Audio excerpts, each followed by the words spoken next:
উত্তরার মাইলস্টোন কলেজে বিমান বিধ্বস্ত। লাইভে এসে কেমন মন্তব্য করল সাকিব আল হাসান। আজ সোমবার দুপুরে উত্তরা দিয়াবাড়ি এলাকার মাইলস্টোন স্কুল অ্যান্ড কলেজ ক্যাম্পাসে বাংলাদেশ বিমান বাহিনীর একটি সেফ 7 বিজিআই মডেলের প্রশিক্ষণ বিমান বিধ্বস্ত হয়।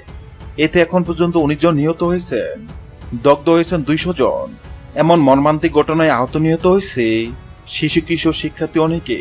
স্বজনদের কারণে বাড়িয়ে উঠেছে ঢাকার আকাশ বাতাস। শোক ছড়িয়ে পড়েছে ক্রীড়াঙ্গনেও। বাংলাদেশ দলের সাবেক অধিনায়ক ও দেশের অলরাউন্ডার সাকিব আল হাসান এক ফেসবুক বার্তায় শোক জানিয়ে এই কঠিন সময় একর্ণের পাশে দাঁড়ানোর আহ্বান জানিয়েছেন। ফেসবুক পোস্টে সাকিব লিখেছেন, আজ মাইলস্টোন স্কুলে ঘটে যাওয়া মর্মান্তিক ঘটনা আমাদের সবাইকে গভীরভাবে নাড়া দিয়েছে। একটি শিক্ষা প্রতিষ্ঠান যেখানে ভবিষ্যতের স্বপ্নরা গড়ে ওঠে, সেখানে আজ পরিণত হয়েছে শোকস্তব্ধ এক বেদনাস্থলে। এক নিমিষে জ্বরে গেছে অনেক তরুণ প্রাণ, নিভে গেছে অগণিত স্বপ্ন। একজন বাবা হিসেবে, একজন বাংলাদেশী হিসেবে এবং একজন মানুষ হিসেবে এই শোক, এই যন্ত্রণা আমি গভীরভাবে অনুভব করছি। প্রতিটি নিঃশেষিত পরিবারের কষ্ট আমার নিজের বলে মনে হচ্ছে।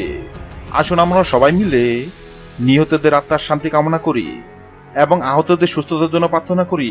এই কঠিন সময়ে আমরা যেন একর্ণের পাশে দাঁড়াই। হ্যাঁ দর্শক, যদি ভিডিওটি ভালো লাগে লাইক দিবেন এবং সাবস্ক্রাইব আমাদের চ্যানেলের সঙ্গে থাকবেন। ভিডিওটি দেখার জন্য আপনাকে অসংখ্য ধন্যবাদ।